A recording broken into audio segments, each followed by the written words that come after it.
All right. Woo. Welcome, everyone. Woo. For a minute there, we was having some technical difficulties, but when God says he's going to put something in place, he's going to put something in It's place. happening. Okay. So thank Amen. you for that. Thank you for your patience, everyone. And Mhm. again, welcome to our back to school lecture series, what parents really need to know to support their special needs child. My name is Nana Degree. I'll be your moderator for this lecture. And this is part 3 of the series. And today's topic is speech language pathology. Okay, what exactly does that mean? What does speech therapy, or how does speech therapy support your special needs child? And do you qualify? And if you do, how do you ensure you are getting those services in your child's school? We have so many topics regarding this that we're going to go over. Luckily, we have two phenomenal experts in the field who will be presenting today and who will be able to answer all your questions and more. But before we start, we want to turn over to our organizers. We had Ms. Daqueen Monroe, the founder of the Autism Project, Tap Floss, okay? And we have Dr. Nia Mensa, founder of the Kusudi International, Inc. Any word, ladies? Daqueen, you Well, want I'll to? go really quickly because I think Yes. Nia disappeared. I just want to thank all the parents that logged on today and also all of the professionals that are doing this workshop, hosting this workshop, and educating our demographic. It's so important to know and understand the professionals that are working with your child directly. This is a little bit different. All the workshops that are offered out here are very important, but this one is a little bit different. Again, like what I'm saying is the professionals that work with your child. What are they all about? What does it mean when you have to get speech and OT? Mm-hmm. So, and I also want to thank Miss Nia, Dr. Nia Mensa, who is partnering with the Autism Project, Kasudi International. Kisses back. I'll turn it over to you. Thank you for the opportunity. And thank you, Nana, for hosting as always. I look forward to the workshop. Awesome. All right. So let's just dive in, right? So, speech language therapy. And what exactly does that mean? Okay, so speech language therapy addresses challenges with language and communication. It helps students with special needs improve their verbal and nonverbal and social communication. And as a parent to a special needs child myself, I know how important it is firsthand to get speech therapy and other services for your child to start that early intervention. And speech therapists, will help your child, whether your child is nonverbal, like my daughter, she's nonverbal, she uses a device. Speech therapy covers a multitude of things on how to use their device and what programs is best for your child. I must say, I have a great relationship with my daughter's speech therapist in her school, and we work closely in picking out the right method and stuff for her. So having that rapport with your child's speech therapist is extremely important. And we want our parents to be prepared for the upcoming school year, right? Gather your questions. What is it? What exactly is speech therapy going to do for your child? Some of us may get have our child may have a one-to-one or group setting speech therapy. What is the difference? How many times should your child receive speech therapy in a week? All these are good questions that parents, you may want to know, again, prepare for the upcoming school year. And as a moderator, I'll be checking in periodically to see if you have any questions. You can privately message me, or you can put it in the chat for everyone to see, but I'll be happy to convey any of your questions or concerns as we have the presentation. So with that being said, let's go ahead and introduce our first presenter. Okay. Our first presenter is Mrs. Alyson Sims. She's an experienced speech language therapist in a public school setting for over 27 years. Okay. She has over 35 years of experience as a special needs educator. She has experience providing early intervention and language services to our children. She holds a BA in liberal studies, a BS in speech language pathology, a master's of science in education, as well as a master's in school administration. She holds multiple New York State certifications in areas of speech, special education, and leadership. Ms. Sims has been doing this for a long time, and she is the real deal. Okay, so you parents are in for a treat. And without further ado, I welcome you, Ms. Sims. Good morning. Hi. Good morning. Or are we at good afternoon? Yeah. So we're actually going to do it in reverse. I'm actually going to begin. Nana, it's okay. Oh, I'm sorry. And then, then Ms. Sims is going to go. So that was a great introduction. Oh, man. So delighted to have Ms. Sims. Thank you. Okay. I'm going to actually present first.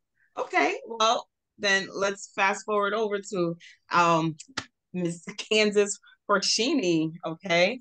And let me get my okay. So Ms. Candice Forcheney, she is a New York State licensed and fully certified speech language pathologist. She's a member of the American Speech Language and Hearing Association and holds a certificate of competence as a speech language pathologist. And she has been providing medical and school home-based evaluations and interventions for over 15 years. Plus, in my personal opinion, I think she has the biggest and prettiest smile ever, and it's just extremely welcoming. So with that, I introduce to you Ms. Candice Forcheney. Well, thank you so much, Nana. I welcome everybody here today. I just want to say thank you to everyone that's joining us today. I say it all the time, but it really is true. It takes a village to raise our children, and children with special needs, learning differences, learning disabilities, intellectual disabilities need a united, collaborative, and informed village to advocate for them and support their needs. Today is not just us lecturing you about what we do. We welcome you to ask questions, chime in, and fully participate. We want today's session to be as interactive as possible. We are aiming to deepen your understanding of the role and responsibilities of a speech language pathologist in school-based settings.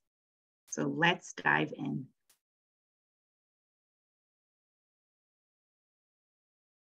Okay, so when you hear that acronym SLP, that's what it stands for, speech language pathologist.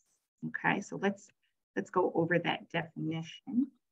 SLPs in schools focus on identifying, evaluating, and treating students with speech and language deficits that impact their performance in the classroom setting. SLPs have a master's degree in speech language pathology and maintain national certification through the American Speech and Hearing Association. SLPs can work in schools, hospitals, skilled nursing facilities, and clinics with both children and adults. Sometimes you might also hear ST, and that means speech therapist. In a school setting, SLP or ST is referring to the same provider. Okay, so school-based SLPs focus primarily on the following 5 areas.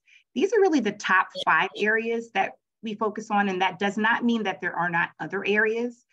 So we really place a lot of emphasis in our therapy sessions and in our evaluations on speech, the child's speech skills, their language skills, fluency, their pragmatic language skills.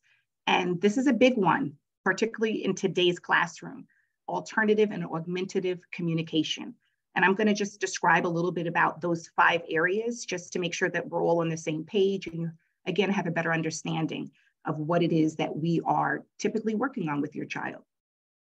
So speech, you might hear terms like articulation or intelligibility. Okay, so when we talk about articulation skills, we're really referring to the pronunciation of sounds. Okay, that's really important. So articulation, intelligibility, those are terms that are really referring to the clarity of your child's speech. When we talk about language, we are talking about things such as receptive language skills or expressive language skills. Okay, so when we talk about receptive skills, it's your child's language comprehension, your child's ability to understand language. Expressive, their ability to formulate sentences, label things in their environment, express themselves, their wants, their needs. Also skills like following directions, their grammar, vocabulary. We really work to improve and expand on those skills. So that's speech and language. We also focus quite a bit on fluency, children who stutter. Okay, so if a child is a stutterer, we'll say that child is disfluent or has some issues with their fluency, speech fluency. All right, so they may have trouble maintaining fluent speech in conversation, when they're reading, in sentences. So SLPs work quite a bit on increasing fluency in children.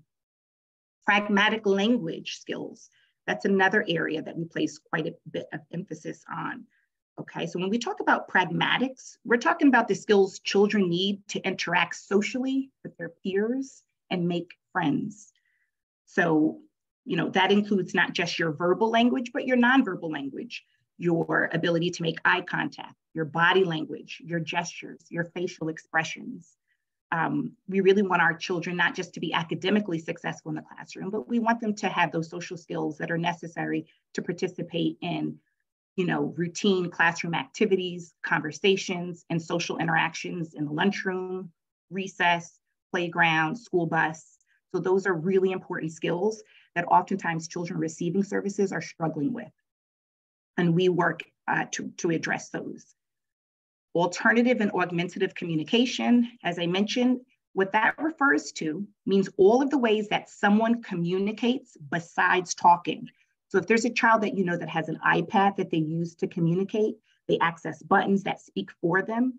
Those iPads are speech generating devices. So that gives them the opportunity to communicate in the classroom with just a press of a button. Okay, so alternative and augmentative communication is pretty vast. We have no tech devices, very low tech devices, medium tech, all the way up to high tech. So again, when I say no tech, we're talking about things like gestures and writing. Believe it or not, those are considered AAC, okay, which is alternative and augmentative communication. Pointing to letters and photos, okay, pointing if you give them like a picture of a QWERTY board or keyboard and they're spelling out, right? They don't have that ability to verbally communicate. That's that child using an alternative piece of communication, right? A tool, a different type of mode to communicate. So again, iPads, that's something that's very prevalent in today's classroom. As technology has advanced, it really has given our children the opportunity to actually, more fully engage in their classroom environment, in their classroom lessons and activities, and with peers, and in therapy, and across settings.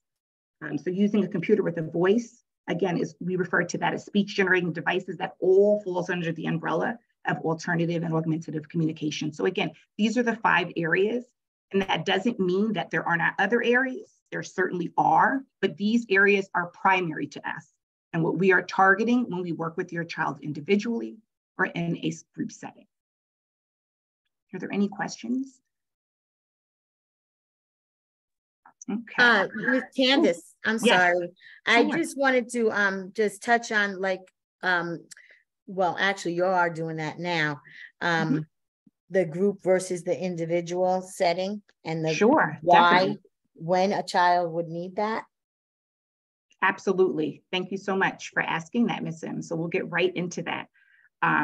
But before we do, I just want to discuss a little bit more in terms of, what our days look like. What do we do primarily, right? When we enter into a school building as a speech language pathologist, what are we responsible for, okay?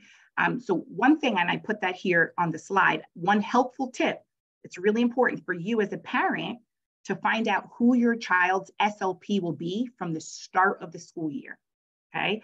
That way you can, really try to establish some sort of rapport with that provider, that therapist, and figure out what's the best mode, what's the best way to kind of keep in contact to maintain that open line of communication. So we do lots of evaluations. Those typically happen to students who have been referred by the Committee on Special Education due to concerns that have been brought forth by the teacher and or the parent. Okay, so sometimes it's just the teacher, sometimes it's the parent that really has the concerns. Sometimes those evaluations are driven by both. Okay, both parties having some sort of concern about that child's speech, language, or classroom performance. We perform screenings. That's another big component of what we do. Typically provided to incoming kindergarten students to ensure that there are no red flags in the areas of speech and language. Children that are screened in kindergarten and have issues identified at the time of that screening should be referred to the CSE, the Committee on Special Education, for more formalized speech and language testing.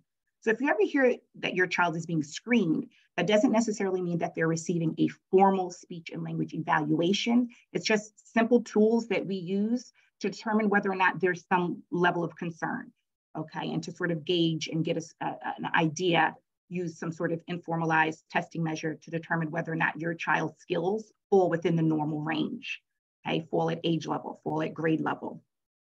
So we are also responsible for screening new students that come into the school district to ensure that they present at or near grade level as it relates to speech and language. Okay, so those evaluations, those screenings are critical. Now, therapy, as Ms. Sims just mentioned, those of us SLPs who have been assigned to a school building or several school buildings, we typically spend the greater part of our day providing therapy sessions to students who are mandated as per their individualized education plan to receive speech and language therapy. The duration of our sessions, well, therapy typically happens within a 30-minute time interval, okay? So 30-minute sessions. You might ask, 30 minutes, why not longer? Well, your child is actually in school and there's a lot of other components of their school day that we don't want to take them out of, other core curriculum activities and lessons that are going on, other specials, art, music, gym. So it really does take us some time to sort of come up with a schedule that works while factoring in all of those components of your child's day, and also making sure that our schedules don't conflict with another related service provider, for example, like an occupational therapist or a physical therapist. So yeah, typically 30 minutes. That's what your child who is being pulled out into a separate location will receive when they're pulled for therapy. Now, there's also what's called a push-in model, push-in therapy. Okay, that's a service delivery model in which the service provider is going into the classroom to deliver the speech and language service. Okay, and this delivery model gives the therapist the opportunity to work in the classroom with your child and directly support their language and learning needs in their academic environment. It could also be provided because the child is having some sort of behavior issue or difficulty with transition on a particular day. Sometimes I'll walk into a classroom and a teacher just might ask, hey, can you push in today? Would you mind? Candice, there's a lesson or an activity that I really don't want Michael to miss, or we're having a review in preparation for tomorrow's social studies test. So our roles in schools really do require us to be flexible and to adapt to an environment that is constantly changing based on the student's needs. Now, in terms of group sessions, it's important to remember that in school settings, this is the service delivery model that is most prevalent. We are required to group no more than 5 students at a time. Okay, so we can't have sessions with 6 and 7, upwards. It's really no more than 5. That is sort of that, that's the limitation that we have. There are a lot of benefits to this ratio mandate. Okay, group sessions. Sometimes parents think, oh, my child's skills are not really going to be addressed in a group. I'm aiming to get them more individual services. Well, again, there are some advantages to group sessions. It really gives your students the opportunity, right? Our students the opportunity to learn and target speech and language areas that are difficult for them alongside their peers. They can see that their weaknesses are not just isolated to them. Other students are struggling in the same area. So they build their pragmatic language skills in group, as we discussed before, right? Those social interaction, those social language skills. As they learn to cooperate with their peers, they learn to problem solve together, work in teams, they learn to collaborate, turn take, and socially interact in a smaller group setting, which is particularly critical for those who are struggling with socialization and social skills. Doing it with just 2 peers or 3 peers makes it a lot easier for them to sort of catch on to those skills that they need to be successful when they're interacting with their peers. Students that receive individual sessions may have a medical diagnosis or a specific need that requires a more intensive approach to address their speech, language, or learning deficits. It is important to remember the more restricted and the more impaired, the more their needs warrant more individualized attention. Okay, so again, really important for parents to sort of understand that piece. You know, it's often if a child I'm seeing, you know, that's maybe, you know, first, second and up, I'm going to typically see them maybe like 2 times a week in a group. All right, if they're completely unintelligible, meaning their clarity of speech is really poor, no one can understand them, again, determine based on need. All right, that's a child that might need that more of that individualized support to kind of get them moving in the right direction. Okay, Ms. Candice? Sure, absolutely. We have a question in the chat room. This is coming from Ms. Delia Gonzalez, and she says, how can I request communication device for my child? Yes, that is a common question. Lots of parents want their children, particularly if their children is nonverbal, to have some sort of alternative means of communication. And because, again, technology has really moved so far and it's really advanced, there are so many options. The first step, however, is to have your child assess. They need an alternative and augmentative communication evaluation to determine, because again, there are so many different tools, so many different types of devices, to determine which one is most suitable to support your child's communication needs. So you would want to contact your child's special education department and request an AAC evaluation. Again, AAC, which stands for alternative and augmentative communication. So you're going to want to request that evaluation. Sometimes it requires that you request a program review meeting, but it's best for you to bring, to make it be known that's what you're looking for, so that when you do convene, the evaluation has already taken place, and now we can discuss whether or not your child, is eligible, and what device, and how we're going to, get this device, and so forth. But that's a great question.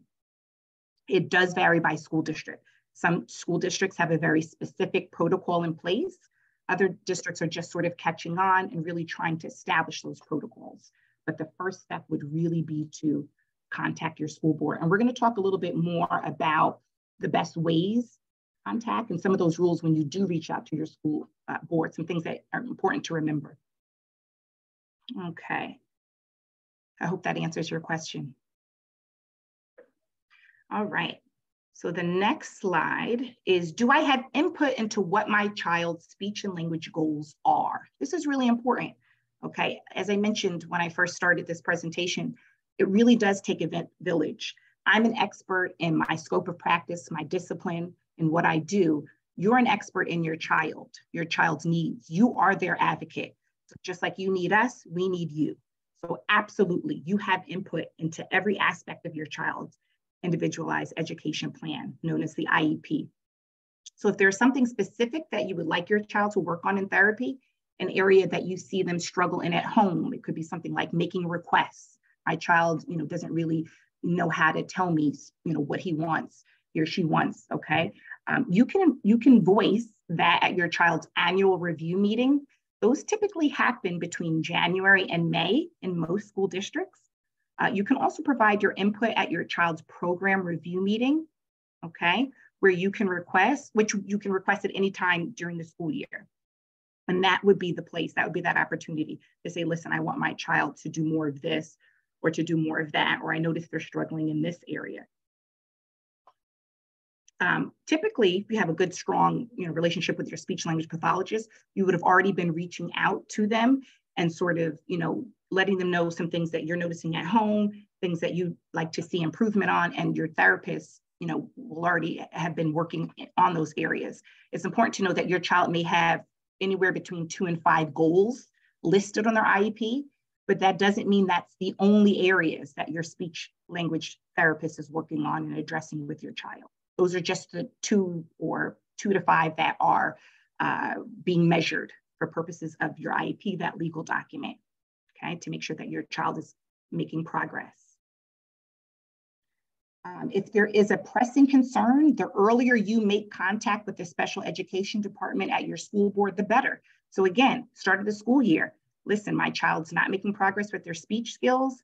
They're getting, increasingly frustrated. I really want them to have an AAC evaluation. You want to do that from the beginning of the school year. You do not want to wait for somebody to call you up and say, this is what we, think your child might need, or, maybe they'll figure out that's what, he or she needs. You have to stay on top of it. You have to initiate that communication, that contact, and make that request. All right.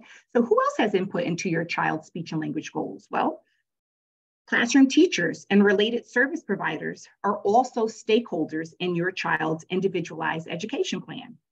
We join parents in meetings to work collaboratively and with that primary purpose of establishing measurable goals that are attainable and address the specific learning need areas of your child. So this is critical. It is this synergy that creates a cohesive plan that is reflective of who your child is and identifies the level of supports that need to be put in place to facilitate your child's access to the general education curriculum to the greatest extent possible. So when we're at those meetings, your child is our center focus. So if there are any questions, anything that any input, any insight, that is the time to express it.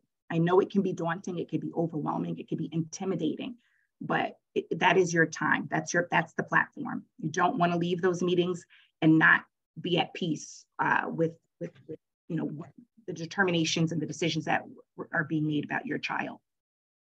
Ms. Candice, speaking of which, we have another question from a parent, Nicole Garcia. Sure. She says, but what if a meeting takes place in the summer and you didn't have input as a provider? What options do you have now? That's a really, really good question. Mm-hmm. Well, typically in order for meetings that happen during the summer to take place, so for example, our school year, we ended in June. So there were a couple of meetings that I know that may have happened that last week in June. Typically what your school board is going to do is they're going to reach out in advance to the providers to get updated progress notes so that they know sort of, how your child is functioning in the areas of speech and language, OT, PT, what have you. So it's really their due diligence to try to have some updated information on your child in the specific areas where they receive related services in. The IEP has goals. There's working goals. There's a summary of who your child is. So that's really a part of that process.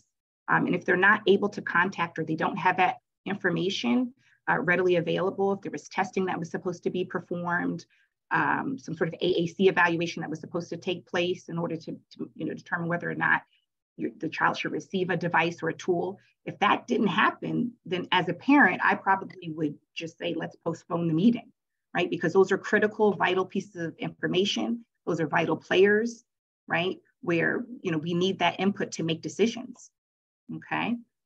I just wanted to add that for the most part, as Candice said, prior to meetings, they have all reports, all evaluations are completed. So when you walk into a meeting, it's pretty much set. And regarding, and speech therapists, the speech SLPs are generally not even related service providers in general are not present at any of these meetings in any way. What is present is our report. Yes. So if the school year ends and your child is going to have a meeting, it's probably pretty much scheduled, and they would have sent out an assignment sheet giving us, indicating that we need to provide a updated progress notes or progress report to add to, if they needed updated evaluations or anything like that, to add to those evaluations, to the evaluator's report. The only time there may be with that we don't really have input is when it's an initial meeting. Yes. Which means that this is the first time your child is being introduced to the special ed system or program. So though in those cases, we often don't have a say. The evaluator, it's the evaluators based on the evaluators' reports and the committee's decision. That's right. Absolutely. Okay. Thank you so much for asking that question. Ms. Sims for chiming in. All right, moving right along. All right. So again, we've been talking about speech and language goals. It's important to remember that all speech and language goals are linked to the Common Core curriculum and are structured to provide students with the greatest access to the general education curriculum. Okay, so our work as speech language pathologists, therapists, our work is not done in a vacuum.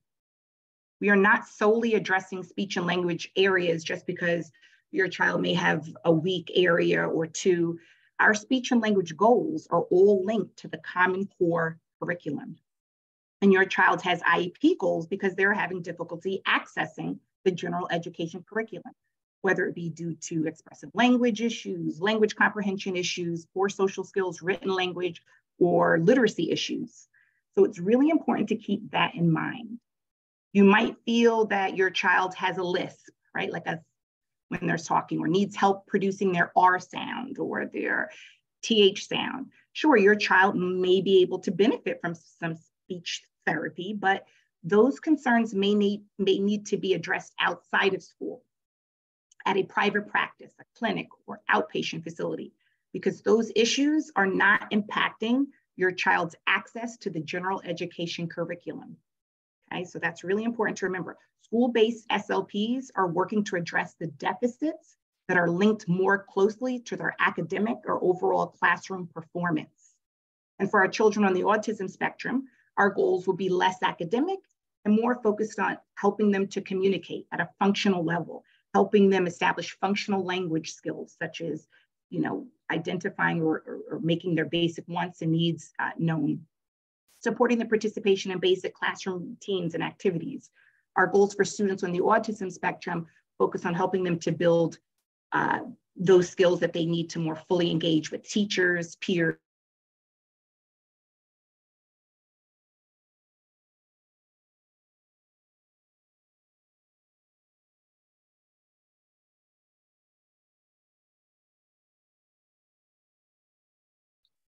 Candice, are you there? I think she froze. Froze, yeah. Uh-oh. Let's see. Candice, if you can hear us, try to unfreeze yourself. I don't know how she would do that. Oh, goodness. Let's see. Give her a second. It kicked her out. She's back. The weather, yeah. I think you're muted, Candice. I think the weather is playing with us, but you're muted, Candice. The good thing is we have an expert, so I don't think she even needs a PowerPoint. You're still muted, Candice.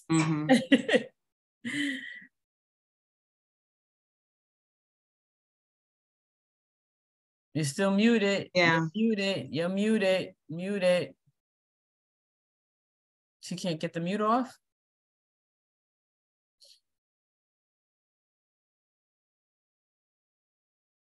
We'll give you a minute. Bear with us, guys. I think the weather. Thank you so much. Yeah. Oh, there you go. Yeah, she's back. All right. There you go. I'm back. Our apologies.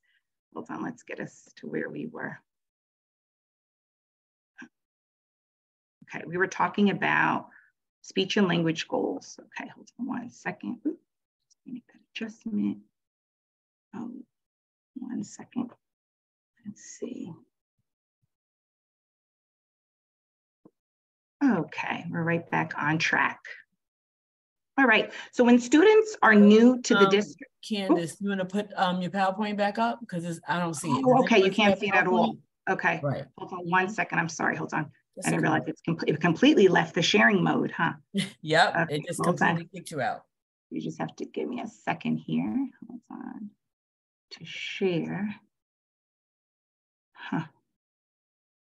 Share screen, here we go. And then we're gonna come right over here and we're gonna share it. And you guys can tell me if you see it.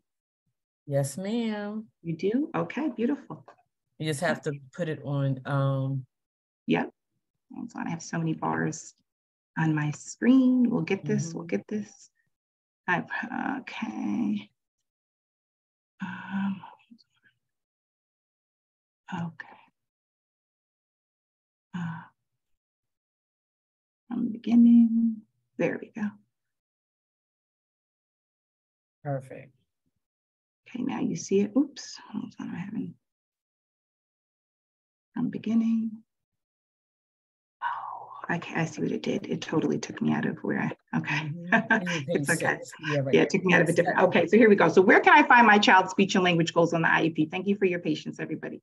So typically what you want to do is you want to look under the section of the IEP where it says speech and language or speaking and listening. All right, so that's like a little helpful tip because our speech and language goals are not always under the speech and language sort of that section, okay? So speaking and listening, we're also responsible for carrying out those goals. So every year when we go to pick out goals, we draw from a portal, okay? And we have the options of selecting speaking and listening goals or speech and language goals. All right, that's just where we find the areas that we focus on primarily within the IEP frontline system. And again, those goals are going to be selected by either your child's evaluator or their current speech therapist. Where do I look on my child's IEP to find speech therapy, ratio, frequency, and duration? Okay, so you're going to look right in the section of your IEP. Again, that's related services, So I wanted to just, take that screenshot just to kind of give you that visual. Now, across districts, the IEP may look slightly different, but that's where you want to focus, that section related services. So for example, with this particular child's IEP, speech and language therapy, you see ratio, individual, and they receive that service twice a week for 30 minutes, okay, special location. The same child also receives a group 1 time a week for 30 minutes. All right, and as you see below, they also have additional related services, OT, PT, which they're receiving both of those twice a week for 30-minute sessions. All right, now below the related services section, you'll also be able to see what sort of classroom or program modifications your child is entitled to. So service modifications like additional time to complete assignments.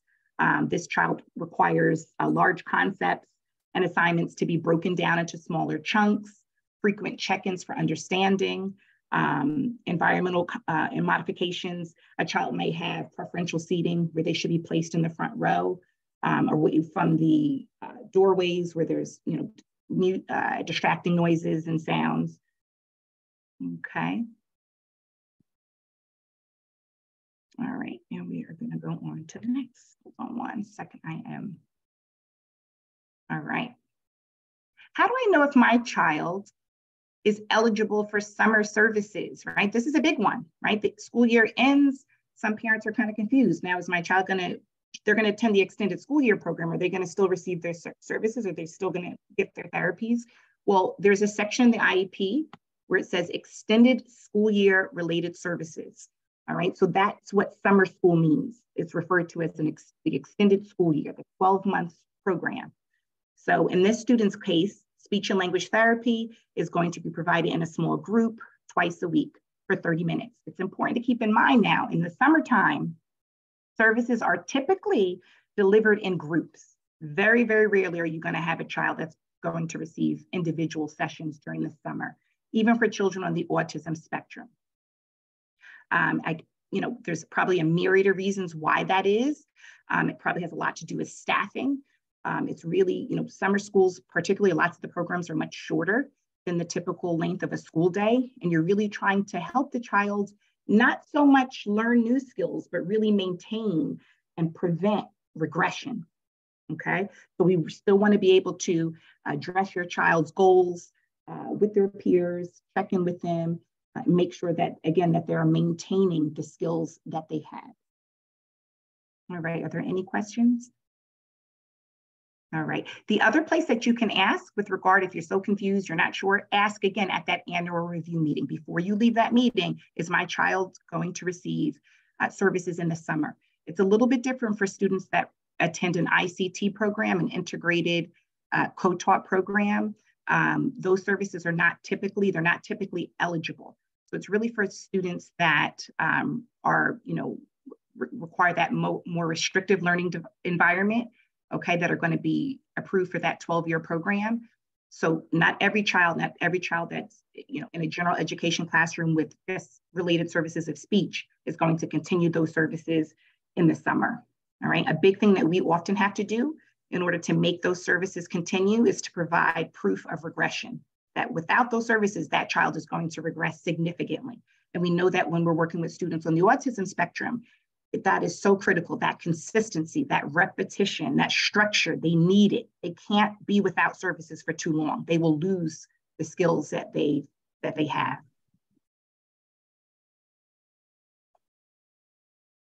Okay. One second, because I'm in a completely different mode. While I'm waiting does anybody have any questions? Anybody like to add anything? I do want to say that you are absolutely correct when it comes to the skills that our kids on the spectrum and the like acquire and learn. For some reason, they're a little bit different. If they're not consistently using that skill, it will go to atrophy. They'll forget it. Like, I don't understand that. They're a little bit different. So it's very important to keep their services consistent as possible, and that home reflects what the classroom is doing as much as possible. Absolutely. Thank you so much, Queen, for that. Is there a difference between speech and language? Now, this is a big one. The answer is yes. A child can have problems with one or both. Okay.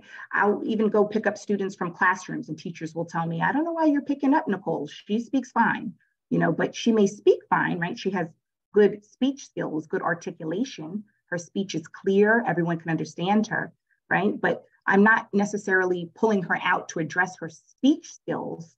I'm pulling her out to address her language skills, right? This is a child that might have language comprehension issues.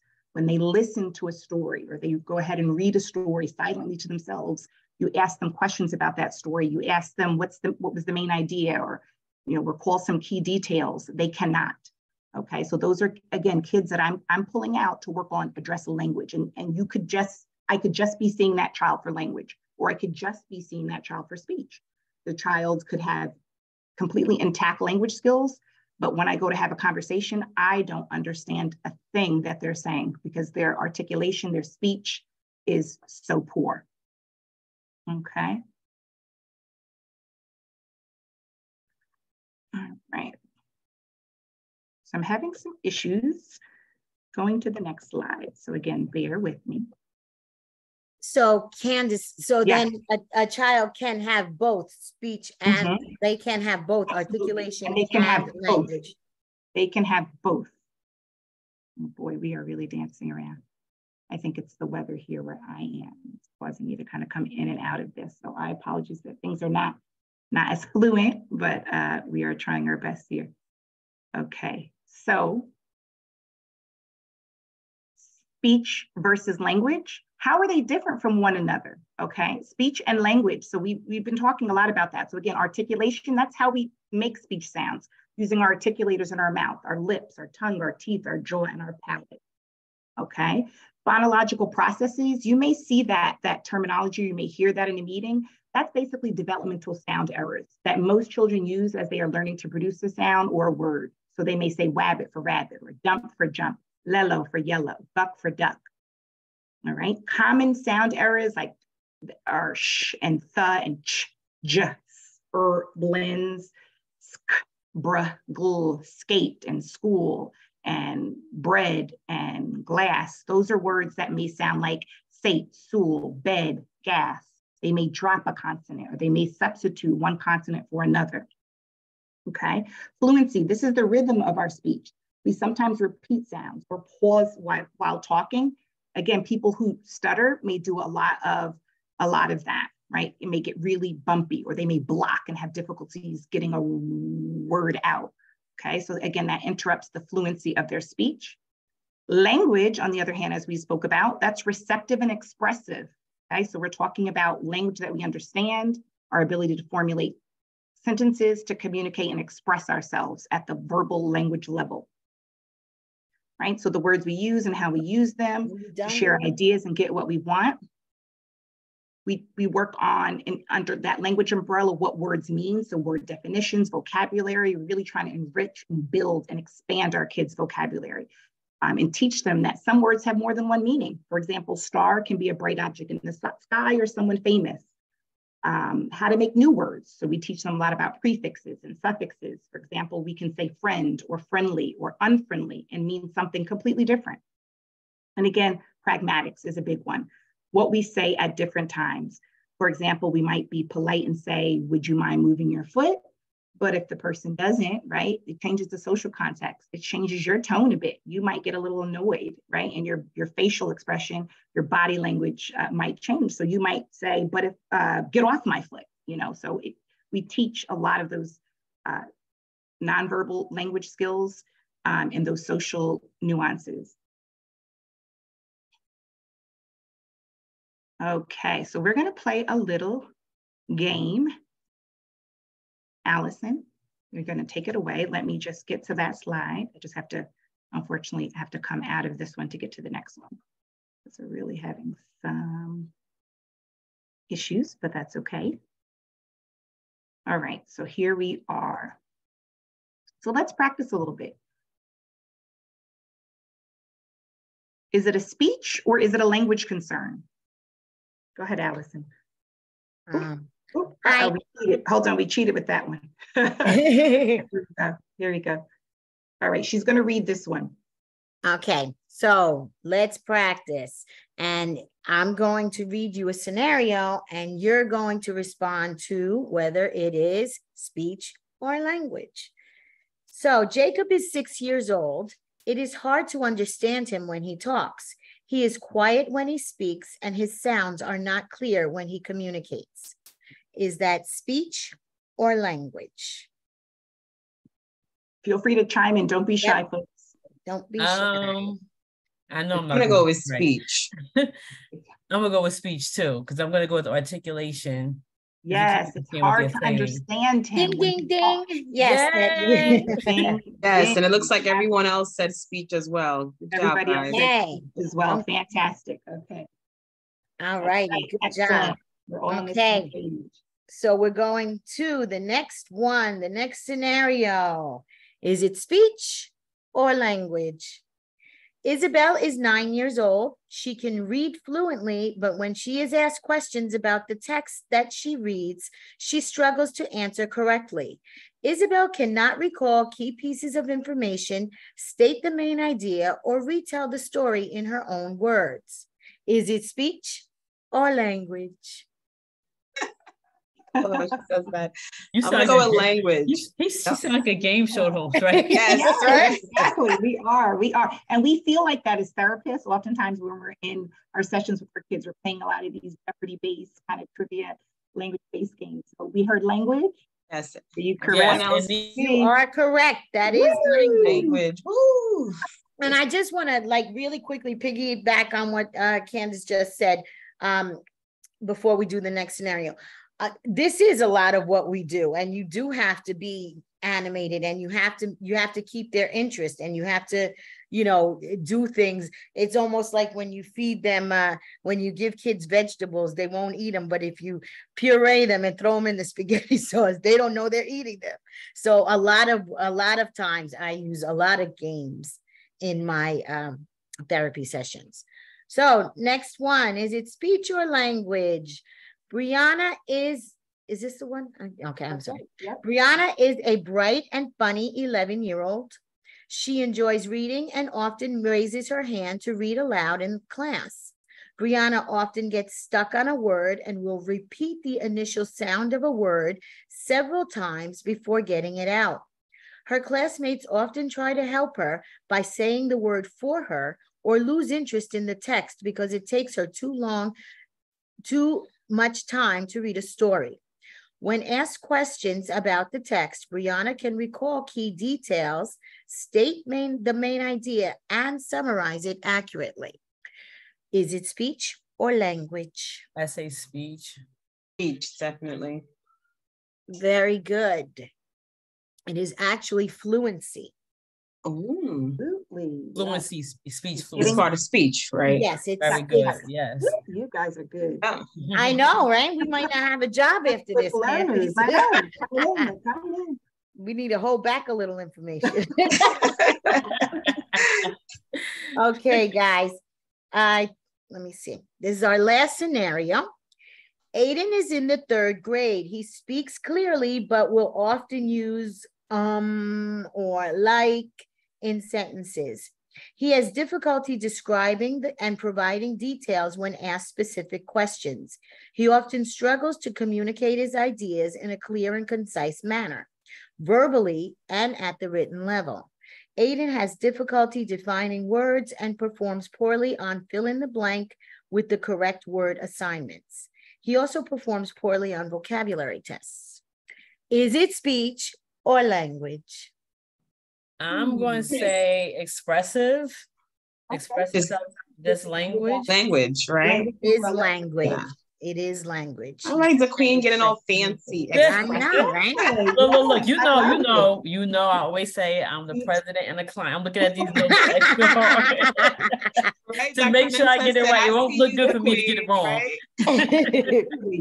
Good job, guys. Yes, it appears you have a clear understanding of what speech versus language is. Excellent language comprehension. Folks. Yes, and so the therapies for those. The therapies for you know, depending on whether it's speech or language, or if it's both, are going to differ and look very different.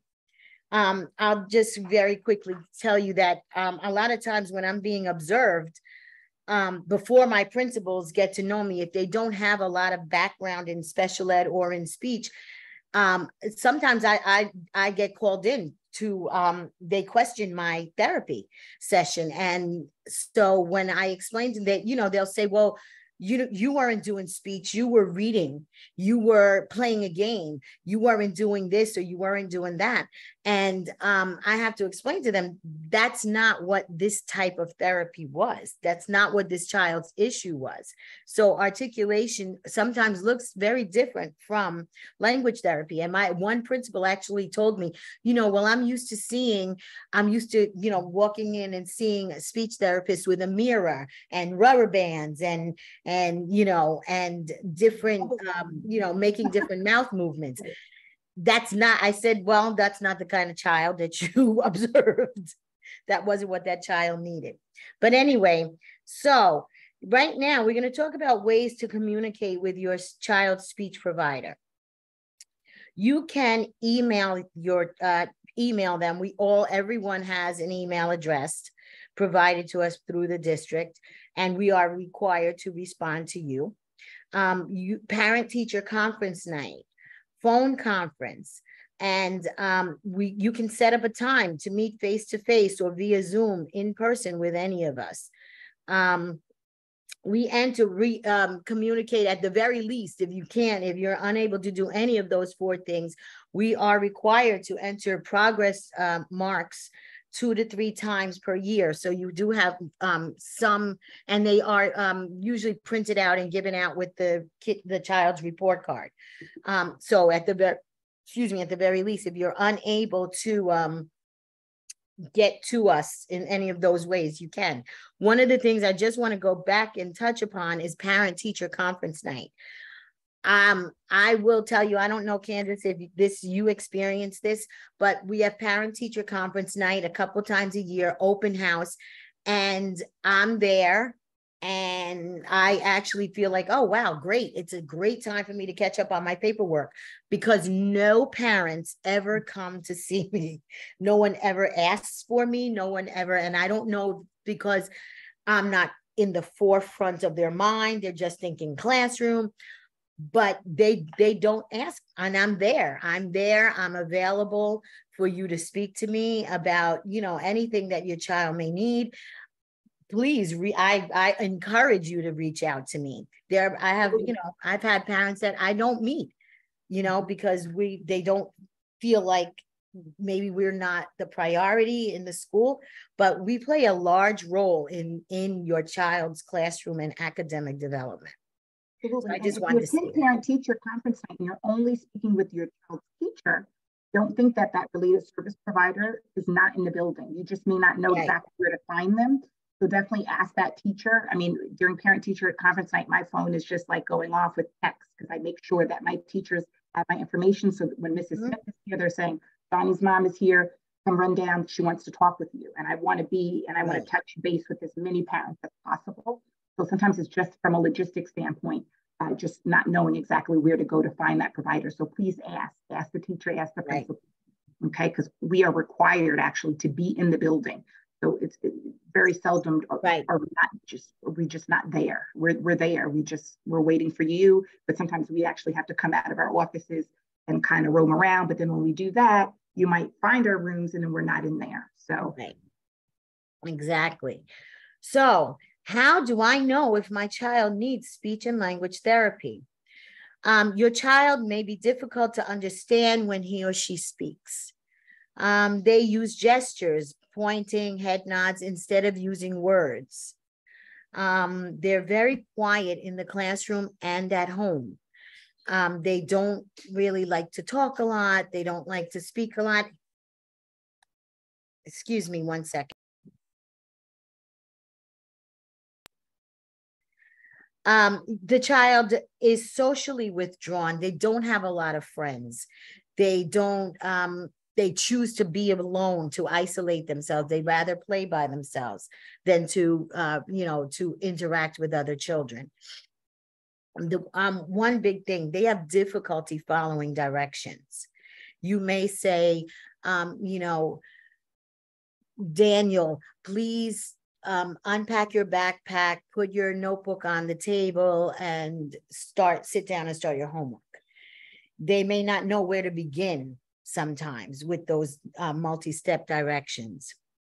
They have difficulty with spelling and reading. They're just not developing the decoding skills that are needed for reading fluency, for comprehension skills. It's just not coming to them. They have difficulty understanding what they read. So there are some children that may be able to decode well, but they can't understand what it is. You go back and you ask them a question about what they read, the sequence of what happened. What happened first? Who is so-and-so in the story? Who's the main character? And, what did they do? They may not be able to answer those questions. They have difficulty describing or elaborating on a topic. They may be able to give you a one-word answer, but then when you ask them, well, why did this happen? That's where you're going to really see it. When you ask them to give you a reason, an explanation, why did you do something? They really just can't put those ideas together to give you a fluent understanding of what happened. Something may happen in school and they just can't start from the beginning to the end and give you the sequence of what happened. And then they have a difficulty. You may see they're having difficulty relating to other children. They're socially awkward. I know there are children that a lot of times you will see this in autistic children where they are, there's activity going on around them, and it's very odd because they're in the activity, they're at the activity, they're kind of participating, but although they're sitting in the group, they're actually doing it alone. They're not interacting with other children. There may be other children around, but they're outside on the periphery of the activity. So those are just things that you may want to just take note of in your child. If you see any of those, you may want to speak to the teacher. And if you do see those things, what should you do next? You can, I'm sorry, am I going too fast? No, that's okay. Hold on 1 second. Are you able to see? Is everyone able to see? I can see that. That's the last screen we just did. Okay. 1 second. I just spoke about. Yes, I see it. Excellent. Okay, hold on 1 second. We're having some issues, unfortunately, with slides, but we're getting them. Okay, moving them along again. Okay, what should I do next? Okay, so if you see any of these or you have some concerns, the first thing that you should do is speak to your child's pediatrician first. Then, and express your concerns to the pediatrician. especially if they're, behavioral concerns. Then, if not so much behavior, just those things that I mentioned to you, speak to your child's classroom teacher. And more than likely, she's going to notice them as well. And she's going to come to you. And so, and have a conference with you about what she sees. And you can let her know, yes, this is what I see at home. This is, what I completely agree with you. Then you should contact your school district special education department to request a speech and language evaluation. You can do that independently on your own. You are free at any point in time to write a letter on your own, or to even call and say, I'm having these concerns, and they can then give you the track to follow. More than likely, this is going to come from your school building, though. So you're going to speak to your teacher. The classroom's teacher has probably already identified these issues, and they're going to probably reach out to you, which you would then agree. They'll have they'll have a meeting, and which will be like an intervention meeting, and they will discuss ways to try to intervene to avoid having to go the special education route or have them evaluated. And this meeting is to just come up with some interventions. Maybe that's what they need. Maybe they just need a little bit of, more vocabulary practice, or there's things that you can do at home. You're going to meet with the psychologist and the social worker and your classroom teacher, and that will be discussed. But if that doesn't work within a certain time frame, you're going to be then required to, they're going to ask you to write a letter. And it's better if the parent writes the letter than if we do it ourselves. I think it just has more impact. And you're going to write a letter, and you're just going to, it's, very simple. And if you don't speak English, you only write in one language. You can write it in the language that you're most comfortable with. They have people to translate. And you write a letter, and you just say, my child is in 2nd grade. They have been having difficulty reading. They're not learning to read, or they're not reading, or I can't understand what they're saying. I would like to have my child evaluated for speech and language concerns. And if it's something other than speech, you can just, and you don't know what it is, you can just say, I would like to have my child evaluated for special education services. And once you write that letter, you follow, that's what the next one is, follow up with the letter. And once you write that letter, it will then be submitted to the special education department. Yeah, by we have us. That last slide for other helpful tips, so we'll get to that. Okay. All of So what was that one? How do I support my child? Okay, sorry. Yes, how do you support your child? I'm so crazy. I'm looking on my phone at it, and it's in my face. So anyway, how do I support my child's speech and language goals at home? Read, read, read, read, read. Number one, as often as you can, and anything you can, and everything you can. Read to them as often as possible.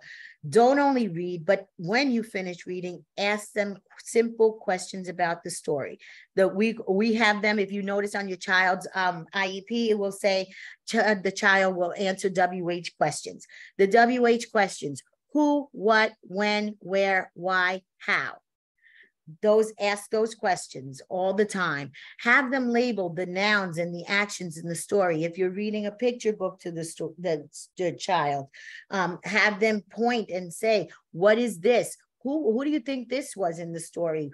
What are they doing? Okay. Try to have them answer in as much as possible, and as much as they can in complete sentences as well. Review their homework and provide assistance as needed. Don't do it for them, help them with it. Review their spelling words and their vocabulary lists, word lists that come home. Okay. Oh, okay. Help, yes. Number 4 is a biggie. If we send homework home with them, please, like in particular, it's generally articulation. They need that extra practice at home. That 30 minutes in a session twice a week is not enough.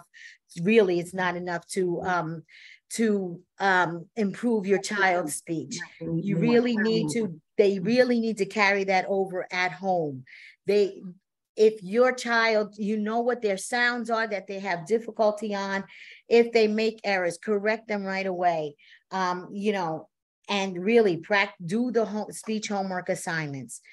Take them out on community field trips to expose them to people, places, and things, and narrate their environment. Talk about what you see. Talk about if you're walking, talk about what you see on the way. Talk about where you, if you're taking a bus, where does the bus stop first, next, last? Those are, I mean, language is such a broad and easy thing to do with your child. It doesn't require you to have to sit down at the table and take time from your, you know, your busy schedule. Just mainly talk to your child. But when your child is having speech and language difficulties, you speak more with a purpose than a general conversation, of course, but really if you know what your child's goals are, try to incorporate that into what you're doing. Engage in household family activities, board and card games, cooking, arts and crafts activities, sorting laundry. This is, you know, something you have to sort laundry. You got to wash your clothes, right? Have them sort the laundry. What's colored? What are colored clothes? What are white clothes? How are they different? How are they the same? What's the same that goes in this pile? What's different that goes in that pile? Encourage following directions. We're going to we're doing laundry now. What do we have to do first? First, we have to sort the clothes. Then we have to open the dispenser and put in the detergent. And what do we do after the detergent? We push the button. We determine where we want to, what setting we want to use. You could even, and when I tell you how broad language is, washing laundry could be, you can talk about washing laundry for a whole day. What's the sequence of it? What do the buttons mean? Where are they? On the right, on the left, on the top, on the bottom? What is the machine doing now? It's washing. What came first? The water, the soap, just everything, beginning, middle, activities. Everyday activities are language activities. Yep. Mm-hmm. And so now, how do I support we did that one. Okay, so now we have other helpful reminders. Parents should always retain a copy of any written documentation that has been mailed or hand delivered to your child's school district. Be sure to have it time-stamped because, and this is critical and crucial, because the school districts are responsible or required to process documentation within a certain period of time. That time stamp is proof. That clock starts ticking from the minute you get that thing stamped. So, if you're waiting 6 months for a meeting, that shouldn't be. Okay, because you have your documentation that says, no, I made this request on this date. Okay. Particularly if your child is in the big school district. So it's really important. Be sure to follow up with a phone call after 30 days to receive an update on the status of your written request. After you've handed it in, if you haven't heard anything within a month, call and say, I submitted this letter of request on such and such a date. Can you tell me what is the update? What will be happening next? When should I expect to hear more from you? Always record who you spoke to, the time, the date, when you communicated, when you are communicating via phone with the school board. If you make a phone call, make sure you get the name of the person that you spoke to, what time it was, what day it was, and what you talked about.